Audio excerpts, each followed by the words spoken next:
Hello, Baron Dipitus here with another video for the board game shelf.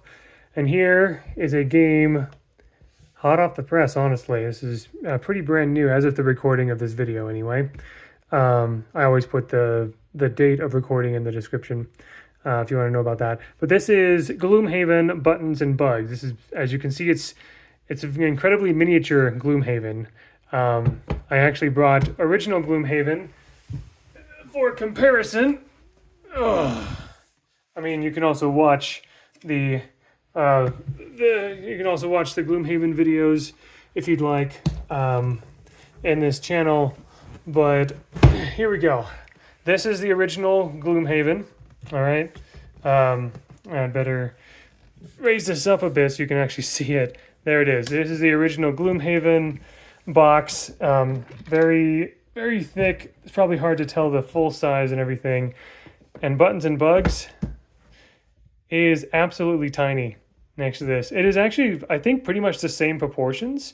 It literally does look like Buttons and Bugs literally does look like it's a normal Gloomhaven box, but shrunken.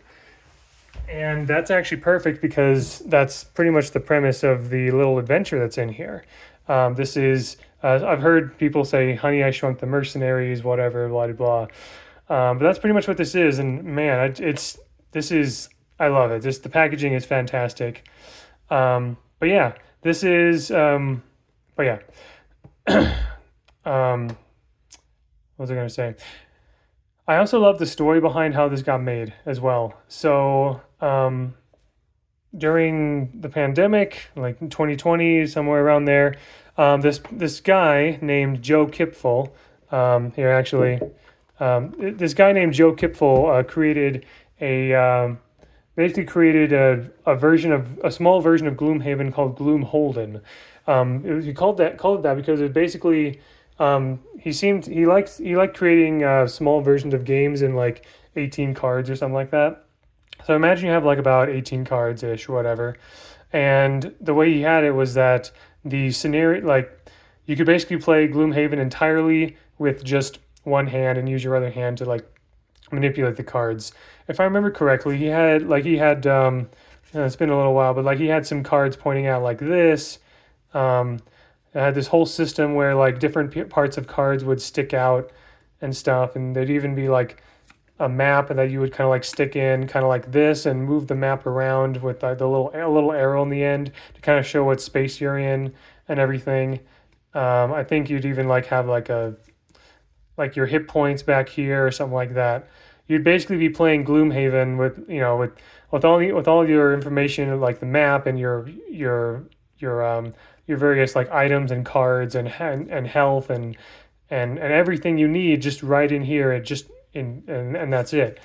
And I thought it was absolutely brilliant and genius. I never printed it myself, but I've seen videos of how it works, and it's amazing. And so Cephalofair Games, the creators and publishers of Gloomhaven, I guess they were so inspired by that they asked Joe to work with another game designer to actually kind of create an official version of miniature Gloomhaven. It sounds like it was quite an interesting game design process to kind of come up with some sort of story, and it's not the exact same thing as Gloomholden, but it's certainly clearly very inspired by it. And that's how we have Buttons and Bugs. This is actually just a one-player game. It's intended to be a one-player game, although my wife and I will probably just kind of look at it together or something like that. The funny thing is this rules manual it has all the basics you need to play, but it doesn't have all of the rules. For example, continuing to learn to play, it doesn't go into detail about items, recovery, scenario effects, terrain, or upgraded abilities. Joe Kipfel, the creator of Gloomholden, and Nikki Valens was the other game designer who worked with Joe. But yeah, it's meant to play a lot like Gloomhaven, except the story.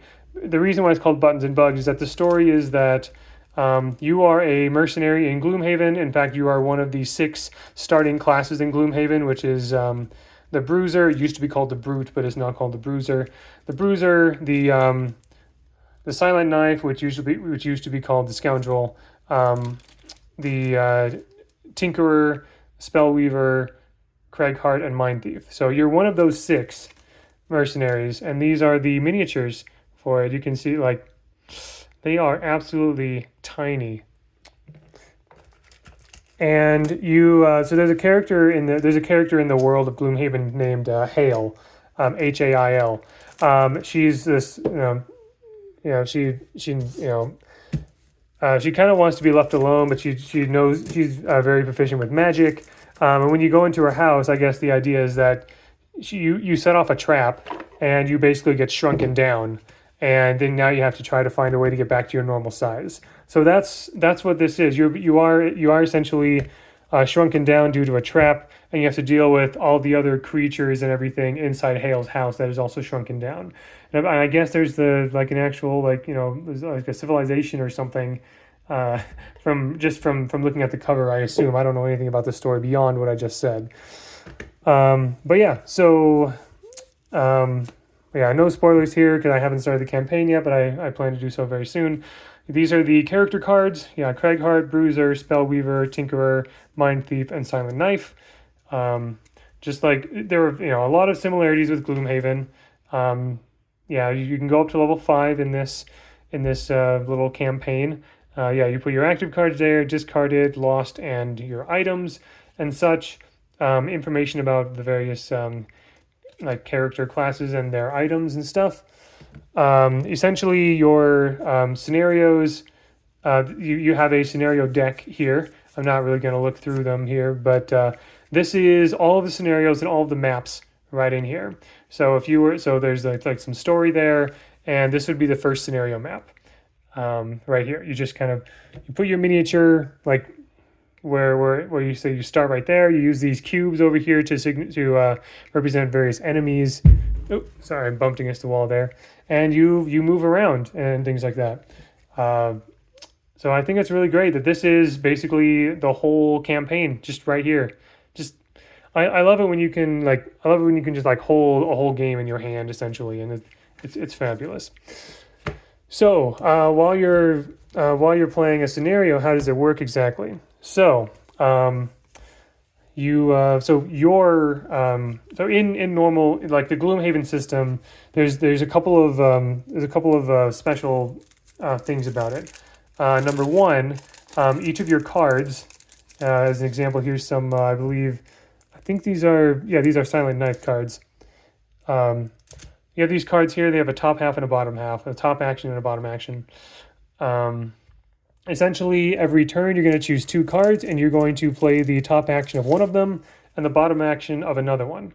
And the way that it works here in Gloomhaven Buttons and Bugs is that when you discard a card, you start on the A side. You have 4 cards that are on the A side.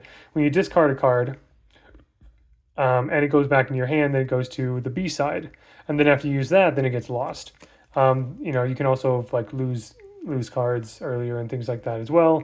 But yeah, that's kind of how you're able to sort of save space and everything. You only have 4 cards to work with. And then you kind of have to manage, and then those cards can get leveled up and stuff, as far as I understand. The way that elements works is a little bit different. For example, you have an element available if it's face up on a card or something like that, and a card in your hand and whatever, which is a much more forgiving element system than normal Gloomhaven. If you know, you know. You're able to use elements a lot more frequently. But then, yeah, on your, so in normal Gloomhaven, you also have an attack modifier deck. So anytime you attack, you flip a card in a deck, and each of the cards has +1 or -1, +2, -2, critical hit, critical miss, 0, that kind of thing. And that kind of modifies how much damage you do. So if you're doing an attack that does 3 damage and you draw -1, then you actually do 2 damage and so forth. The way it works here is that you take one of these white cubes, you start at the top here, and anytime you attack, you roll this dice, which has a 0, a minus, and a plus. You roll it and circle. Okay, so on this attack, let's say I attack with 3. I look under the circle column, and it looks like I'm going to have a +0. So I attack with 3. And then after that attack is done, I move this cube down 1. And then for my next attack, these are going to be my modifiers, whether it be -1, +0, or +2, and so on and so forth, right? And when you get to the bottom, you just go back up to the top again. This can be upgraded. You see a 1 here. So, a card, like, this is a perfect size to, like, slot a card in and stuff like that. But yeah, that's pretty much how that works. And that's also how it works for the enemies as well. These are for all the various... This is the thing for like all of the enemies in general, and then each enemy is also going to have a card here that shows the actions that they're going to do on their initiative. I'm not sure if there's like a example here. Oh yeah, here we go. Bandit Guard. So this would slot in just right here, right? And once again, for each monster or enemy's turn, you're going to be rolling this dice. And you're going to be determining which, you're going to use another white cube, and you're going to determine which, so if this rolled a plus, I'm going to move this over here. That means that for this turn, all bandit guards are going to have initiative 70, which is fairly late. It's like 0 to 100, and the higher the number, the later you go in the initiative. And on their turn, they're going to move 2, and then attack 2. And then they have 8 health, and they always have 1 shield. And that's pretty much how monsters work. And anytime monsters attack, they use this thing, just like how you would use the other thing. That's pretty much it. There are also these tokens, like the normal condition tokens from, anyone familiar with Gloomhaven will know. Things like poisoned and wounded and invisible and all that kind of stuff. But yeah, that's basically it. Gloomhaven, buttons, and bugs. Oh, and you also track your health with these health dials. And you also track the enemy's health with these health dials. That's why you have so many of these. And yeah, they're like enemy number 4, enemy number 3, and so on and so forth. So yeah, that is Gloomhaven, buttons, and bugs. I am just thoroughly delighted by this thing. The size and shape of the box is absolutely perfect. I love how everything slots so very well into this box. It's the proportions of the box are very good at kind of like, sort of getting you excited, kind of teasing the story a bit, like, that this is Gloomhaven, but literally shrunken down. And yeah, just look at these miniatures. Like, wow. So let's see, it looks like we have, I'm not sure how well this is going to focus here, but yeah, we have the, also the lighting's not the best. Yeah. So yeah, it looks like we have the silent knife here. I think this is probably the bruiser right here. Looks like this is the tinkerer right there. That's the mind thief, the Cragheart, and the spellweaver. So yeah, very cool. Very, very excited to dive into this.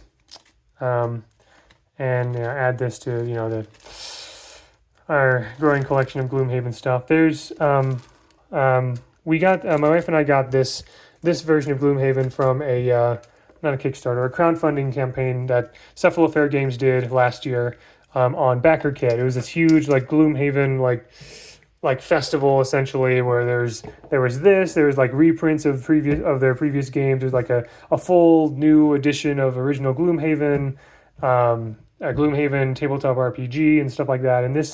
And of the things that my wife and of the things that we ordered, this is the first thing that has come. There was like a second printing of Frosthaven, but there weren't very many changes, and we're happy with our copy of Frosthaven. But we are getting the second edition of Gloomhaven because there are a lot of changes with that one. I'm excited about the Gloomhaven TTRPG as well, and also they were also selling a lot of Gloomhaven miniatures. We didn't get most of them, but the summons miniatures we decided to get. So anyway, there we go. Gloomhaven, buttons, and bugs. It is, man, I just love how it really is just the same proportions of a Gloomhaven box, but just smaller. It's fantastic. Anyway, thank you very much for watching. Hope you enjoyed. And until next time, all the best.